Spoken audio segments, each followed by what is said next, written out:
The grand amphitheater of the Galactic Innovation Summit buzzed with excited chatter as representatives from 17 advanced civilizations awaited the next presentation. Dr. Marcus Chen checked his appearance one last time in the reflective surface of his tablet. His simple Earth Federation uniform looked woefully understated next to the ornate attire of the other attendees. Next presenter, Dr. Marcus Chen, Earth, presenting on the Adaptive Resonance Drive, a new approach to interstellar travel, announced the automated system in 57 different languages. Marcus took a deep breath and stepped onto the gleaming presentation platform. The sea of alien faces that greeted him displayed emotions ranging from polite interest to barely concealed amusement. In the front row, the Kulari delegation's crystalline exoskeletons glittered under the ambient lighting, their multifaceted eyes tracking his every movement with cold calculation. "Distinguished colleagues," Marcus began, his voice steady despite his racing heart. "For 5 millennia, our approach to faster-than-light travel has followed the same fundamental principles, forcing vessels through space-time by creating artificial corridors against natural cosmic forces." The holographic display behind him activated, showing his revolutionary design. Unlike the sleek, symmetrical vessels favored by the Kulari, his ship featured an unusual configuration of resonance chambers and adaptive field generators. The Adaptive Resonance Drive represents a paradigm shift. Instead of fighting against cosmic phenomena, this design harmonizes with them, using gravitational waves, quantum fluctuations, and dark energy currents as propulsion. A ripple of murmurs spread through the audience. Marcus noticed several Meridian scientists leaning forward with interest, their eye stalks extended fully, a sign of engagement in their species. Preliminary simulations suggest this approach could reduce energy consumption by 78% while increasing navigational capabilities in unstable regions by over 300%. Marcus continued, growing more confident as he delved into the technical specifications. His momentum was broken by a sound from the front row, the distinctive crystalline chiming that served as Kulari laughter. Supreme Engineer Vorax rose from his seat, his iridescent exoskeleton catching the light as he straightened to his full 3-meter height. Dr. Chen, Vorax's translator, rendered his clicks and whistles into standard Galactic. "Your enthusiasm is quaint. However, your species has been spacefaring for, 2 centuries? Perhaps in another 1,000 years, you might understand why this violates basic physics." The Kulari delegation's chiming laughter grew louder. Vorax raised a serrated appendage in a gesture of mock politeness. "The harmonic resistance principle clearly demonstrates that space-time fabric cannot be, how did you phrase it, harmonized without creating catastrophic resonance cascades.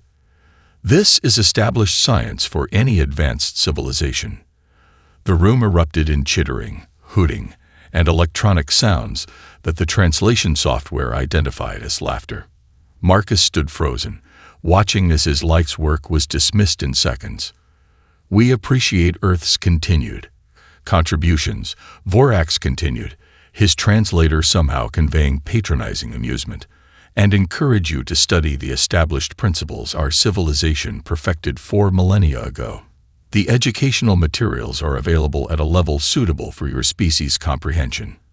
As Marcus gathered his materials to leave the stage, he noticed a few sympathetic glances from other non-Kulari attendees. A Voltraxian physicist with 6 eyes made a subtle gesture of solidarity, while a Meridian engineer actually approached him as he exited. "Their certainty is their weakness," she whispered before quickly moving away. The sting of humiliation followed Marcus all the way back to his tiny workshop on Earth's orbital station. That night, staring at his designs projected above his workbench, the laughter of the Kulari still ringing in his ears, he made a decision. "They're wrong," he said to the empty room. "And I'm going to prove it." The abandoned manufacturing bay in Earth orbital station's industrial sector had seen better days. Rust crept along the seams of the walls, and the life support systems whined with the strain of maintaining atmosphere. But the rent was cheap, exactly what Marcus needed after liquidating his savings and pawning his prestigious Lunar University medals.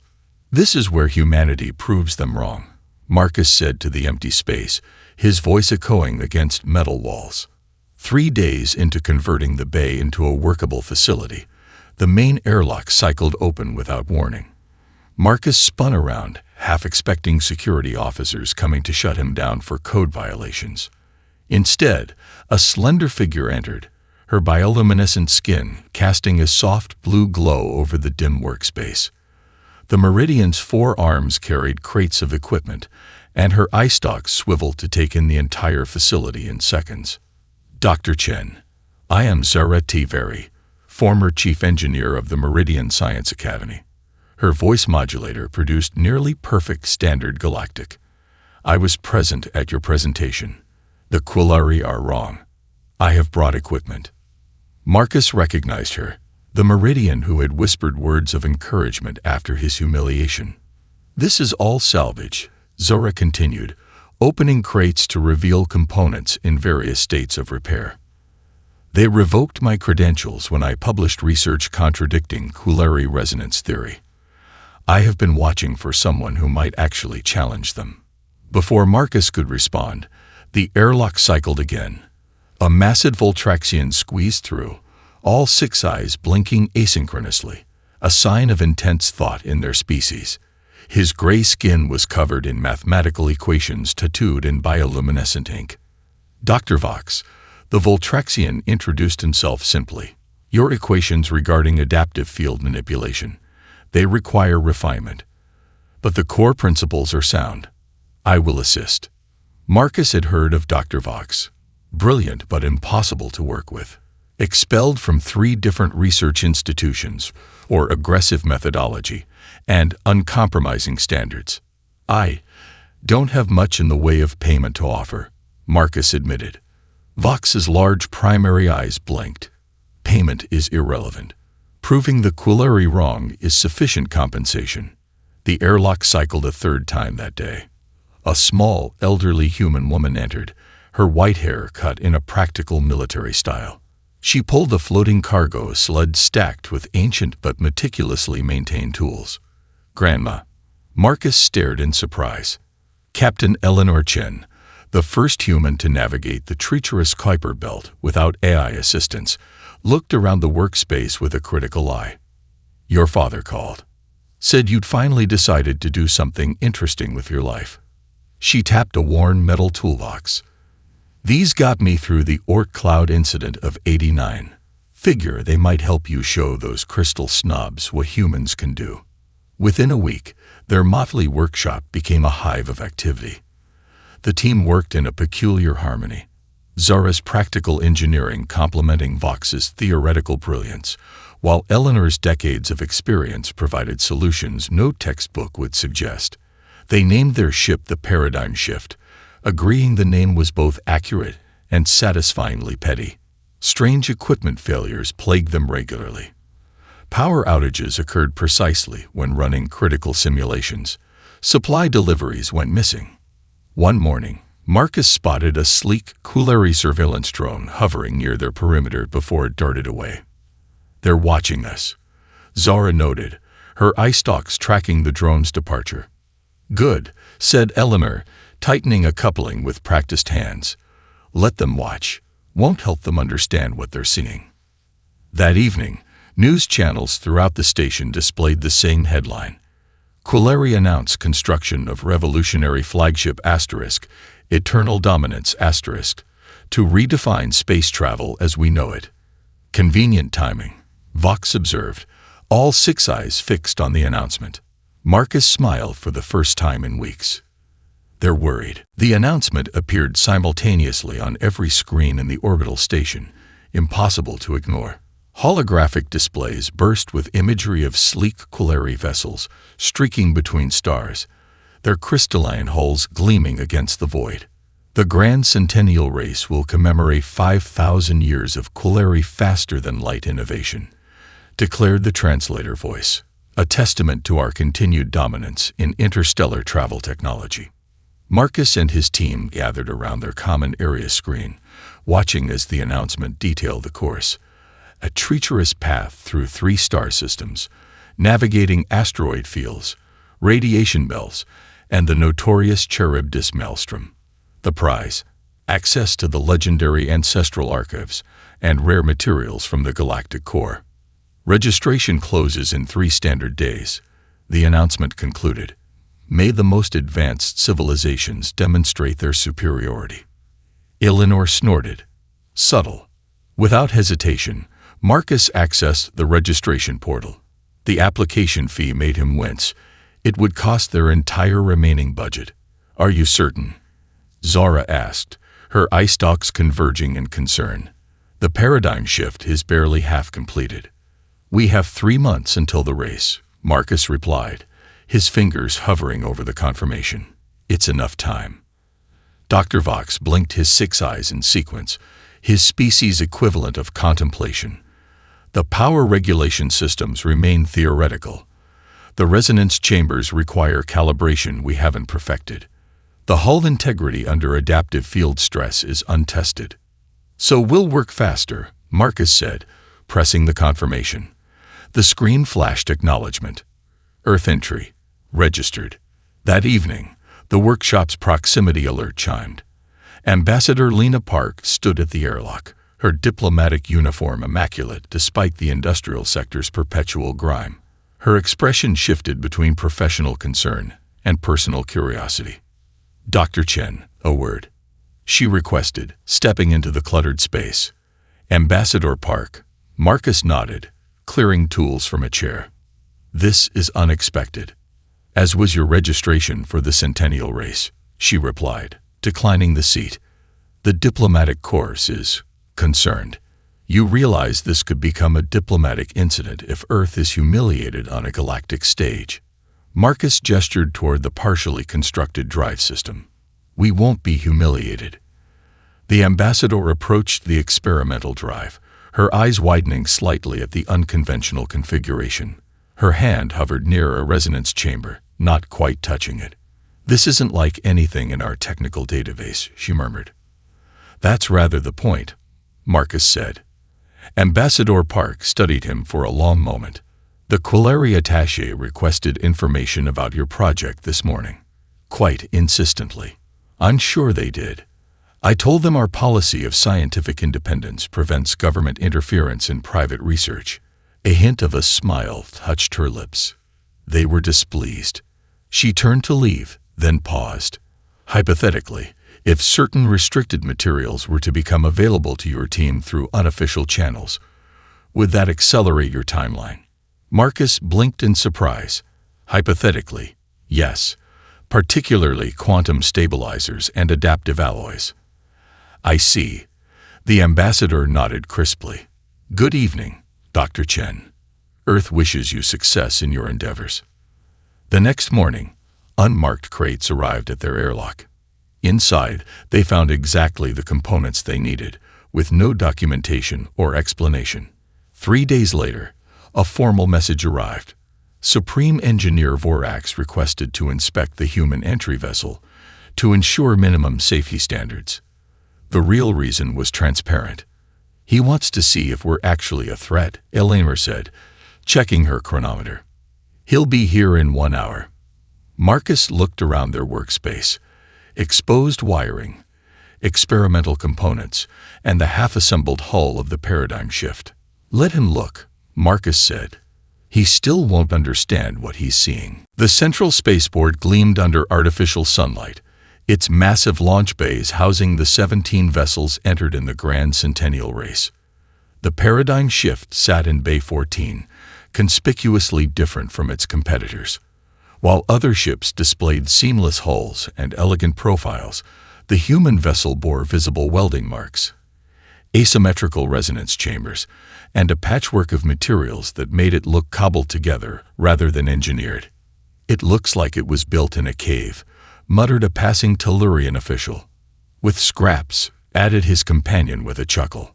Marcus ignored the comments as he conducted final systems checks.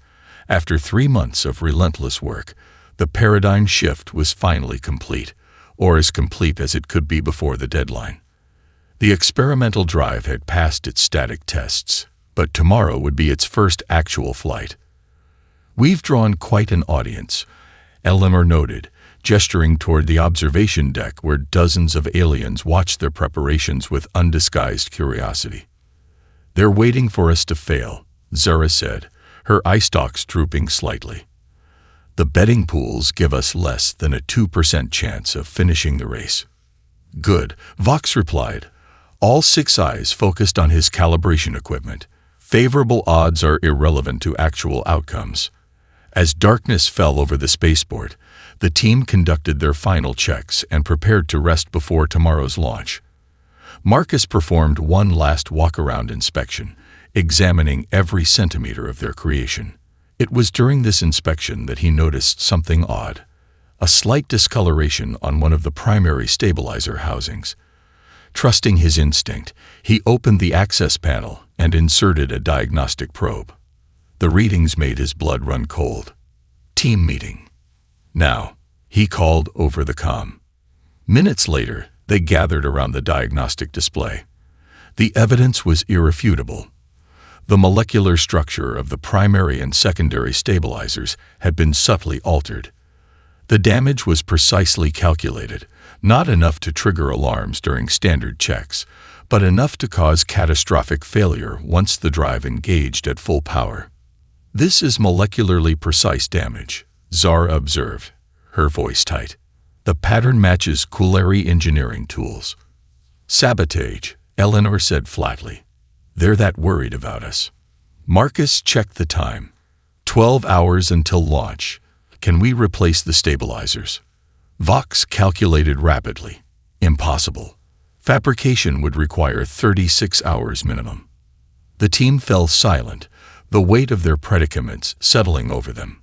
3 months of work, destroyed by a few minutes of precise sabotage. "Then we adapt," Marcus said finally. "If we can't use Coulari-style stabilizers, we create something they'd never consider." Eleanor's eyes lit up. The old Kuiper Belt rovers used mechanical gyroscopic stabilizers. Primitive but virtually indestructible. "Those wouldn't interface with the resonance field," Zara objected. "Not directly," Marcus agreed. "But what if we created a hybrid system? Mechanical stabilizers providing the physical framework, with a modified field modulator to translate between systems." Vox's eyes blinked in rapid succession, the Voltraxian equivalent of excitement. "Unconventional. Inefficient, but theoretically functional. They sabotaged us expecting we'd use their technology," Marcus said, pulling up design software. "But we're not them. We'll use what they consider obsolete because they can't imagine it would work." For the next 10 hours, the team worked feverishly, stripping parts from their personal equipment, repurposing components in ways their manufacturers never intended. They installed analog backups, mechanical redundancies, and improvised systems that looked crude but incorporated principles no Coulari engineer would consider. As dawn broke over the spaceport, the ships gathered at the starting area like exotic birds in formation. The Eternal Dominance gleamed at the front, its iridescent hull seeming to bend light around it in impossible ways. Vorax's voice echoed through the communication system. "May this race inspire primitive species to study and learn from advanced civilizations." His eyes met Marcus across the distance between their ships. Marcus smiled back politely and secured his flight harness. The starting signal flashed across space, a brilliant pulse of light visible to all species in the electromagnetic spectrum.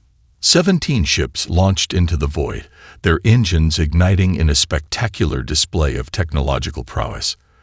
The Coulari Eternal Dominance surged forward immediately, followed closely by the Tellurian Swift Justice and the Voltraxian collective vessel Logical Progression. The paradigm shift moved last, its unconventional drive taking precious seconds to initiate. Spectators across the galaxy watched on their displays as the human vessel fell behind, confirming their expectations. "Earth entry now trailing by 17%, announced the Galactic Racing Authority commentator, their tone suggesting this gap would only widen. Inside the paradigm shift, Marcus monitored the systems with intense focus.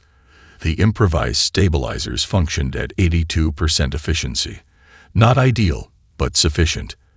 The makeshift analog backups hummed and clicked in a symphony of mechanical sound that would have horrified Quilleri engineers with their preference for silent quantum systems. Initial drive sequence complete, Marcus reported.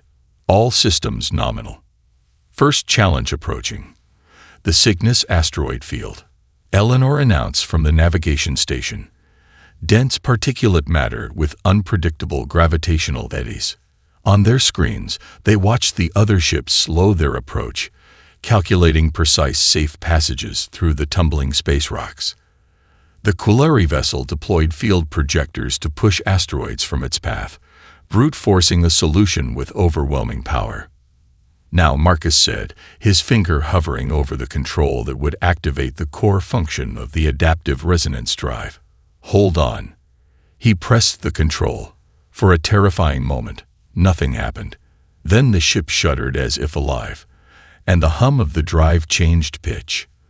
The resonance chambers began their complex dance, adapting to the cosmic forces surrounding the vessel. Field harmonization at 94%, Zara reported, her eye stalks widening in amazement. The drive is. It's actually sensing the gravitational patterns. Where other ships fought against the chaotic movements of the asteroid field, the paradigm shift began to move with them. The ship weaved through gaps that appeared too small, riding gravitational eddies like ocean currents, using the very forces others avoided as propulsion. Efficiency climbing, Vox reported, all 6 eyes fixed on his instruments. The field is self-optimizing, learning, adapting to new patterns as we encounter them. Viewers across the galaxy watched in stunned silence as the ungainly human vessel performed an impossible dance through the asteroid field. It moved with uncanny grace, like water flowing around obstacles, gaining speed where others were forced to slow.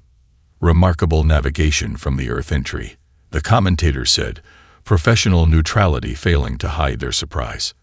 They appear to be accelerating through the field.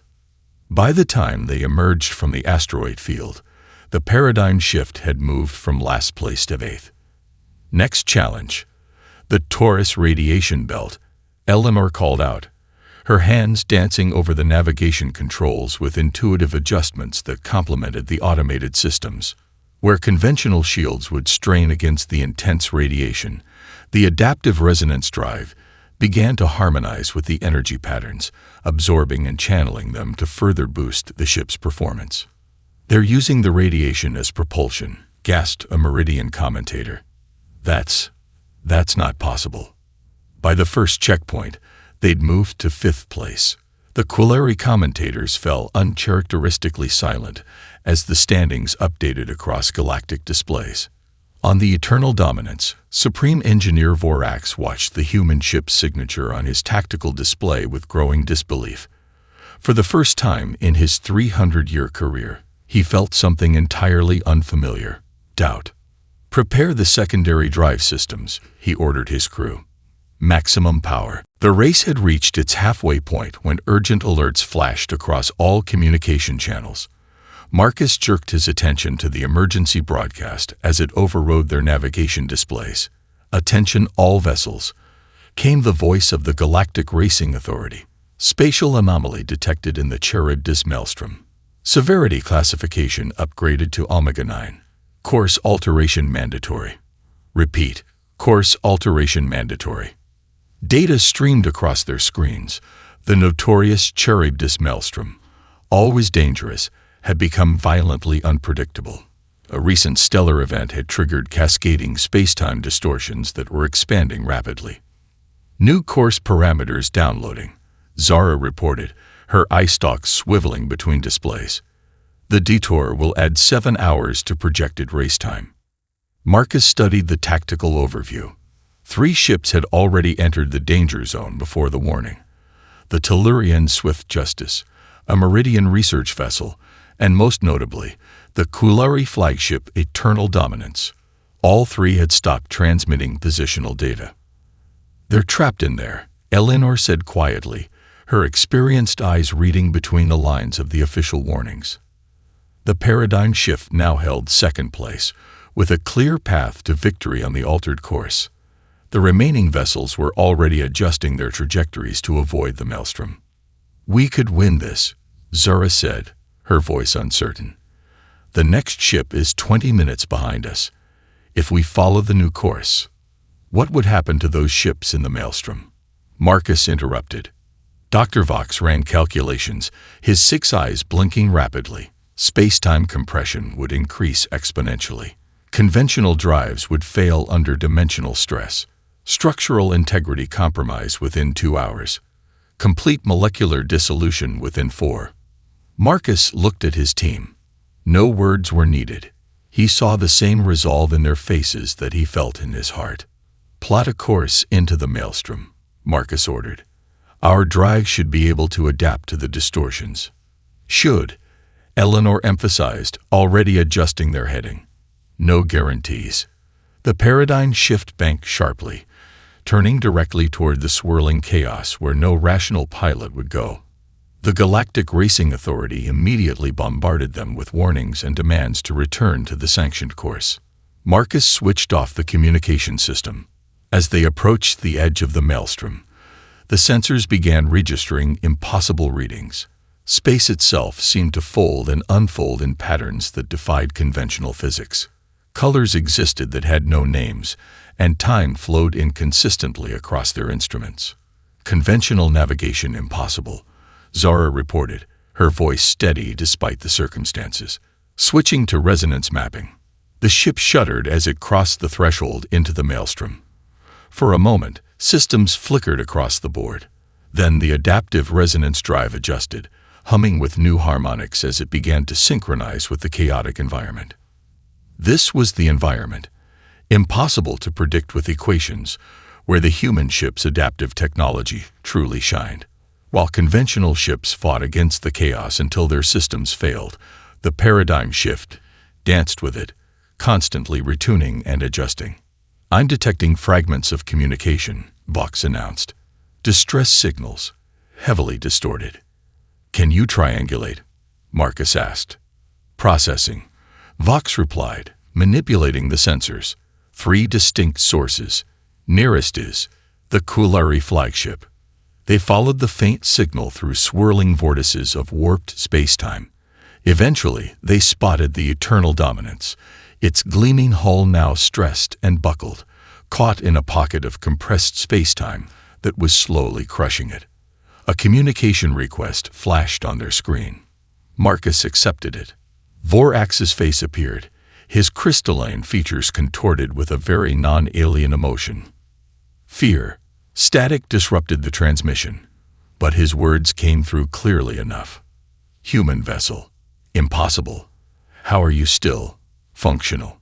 Marcus met the eyes of his former tormentor. "We don't fight the forces around us, Supreme Engineer. We adapt to them. We need to create a stable resonance field around their ship," Marcus explained, his fingers flying across the control interface. "A bubble of normalized spacetime that can counteract the compression forces. Our drive wasn't designed for this," Zora cautioned, her eye stalks bent with concern. "Extending our field to encompass another vessel will strain our systems beyond safety parameters." Marcus nodded. "I know. Vox, can you reconfigure the resonance chambers to project externally?" The Voltraxian physicist calculated rapidly. "Affirmative. But maintaining structural integrity of our own vessel becomes problematic. Success probability, 57%.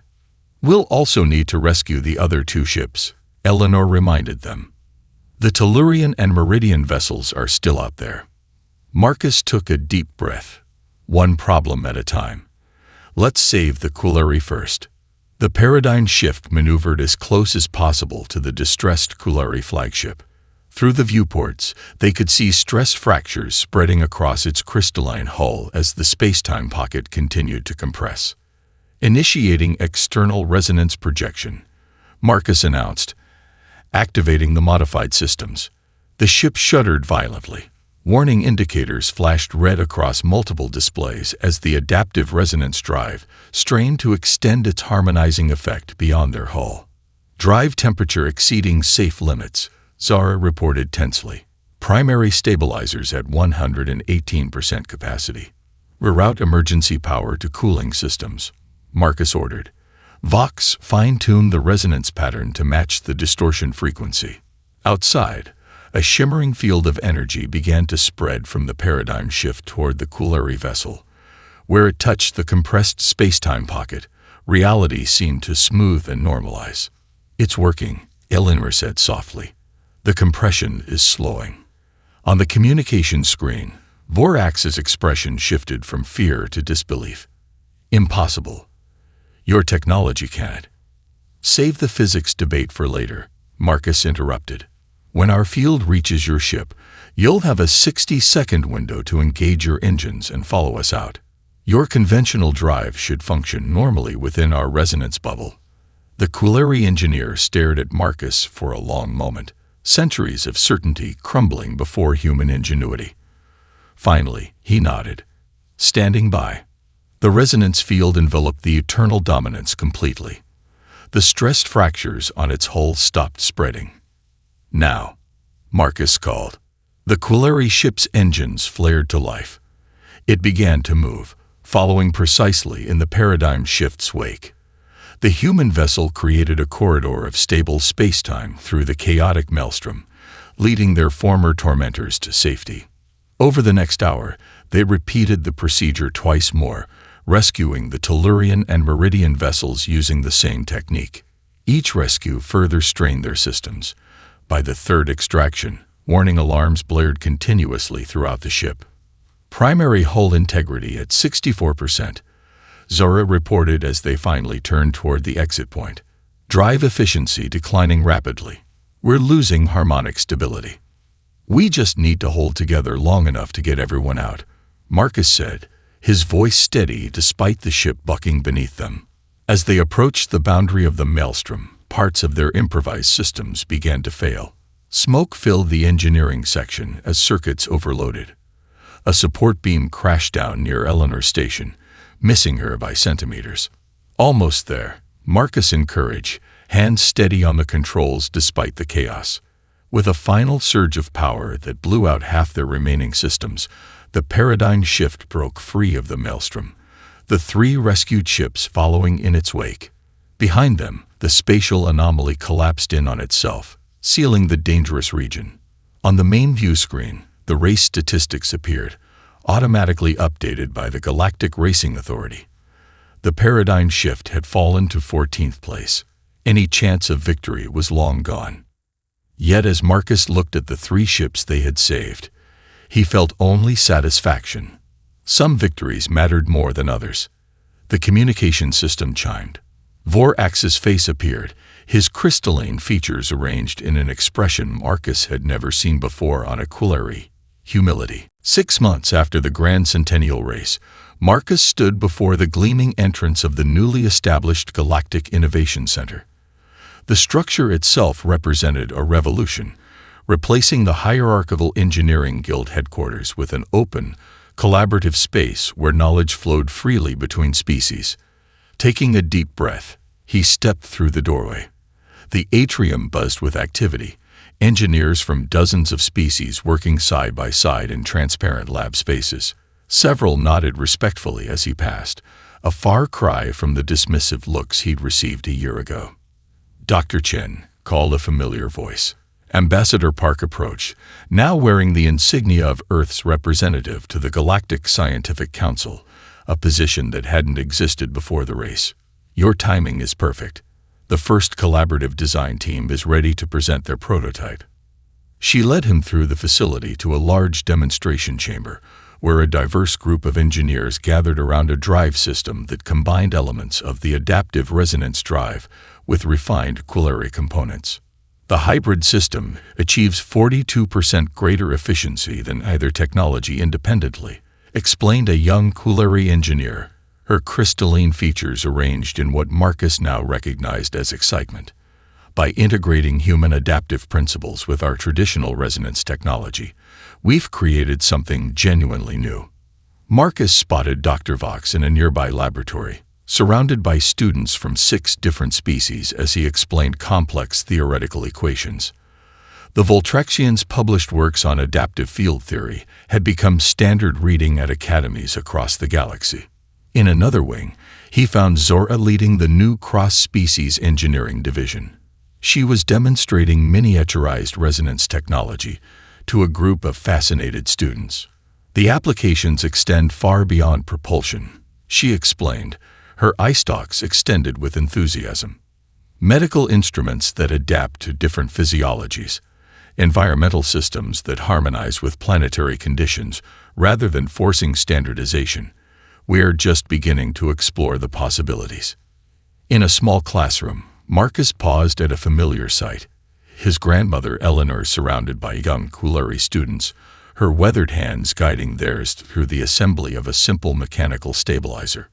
Equations and theory have their place, she was saying, but never underestimate what you can learn by feeling how something works. Sometimes your hands understand problems your mind hasn't solved yet. The Kulari students, once taught that mechanical systems were primitive and inferior, listened with rapt attention. In the central atrium stood a simple display case. Inside, Marcus found his original sketch of the adaptive resonance drive, beside Vorax's first attempt to recreate it with Kulari modifications. A plaque beneath read, "The greatest innovations often come from those with fresh eyes." Dr. Chen called a voice he recognized instantly. Supreme Engineer Vorax, now holding the title of Cooperation Director, approached with measured steps. His crystalline exoskeleton, once polished to intimidating perfection, now bore the subtle marks of laboratory work. "Your presentation begins in 10 minutes, Vorax reminded him. "The students are particularly eager to hear about the improvised stabilizers you created the night before the race. Many find it difficult to believe you replaced quantum technology with mechanical components." Marcus smiled. "Sometimes the oldest solutions work best when combined with new ideas. A concept my people are still learning," Vorax acknowledged. "For 5 millennia, we refined the same principles without truly innovating. We became so confident in our superiority that we failed to recognize genuine advancement when it appeared before us." Together, they walked toward the auditorium where hundreds of students waited. Through the viewport beyond, Marcus could see ships of new designs launching from the spaceport, some Kulari, some human, most collaborative efforts combining the best aspects of multiple approaches. "I believe the humans have a saying," Vorax offered. "Something about standing on the shoulders of giants." Marcus nodded. "But sometimes the giants need to kneel first, so others can climb up." For the first time in their acquaintance, the Kulari engineer laughed without a trace of condescension.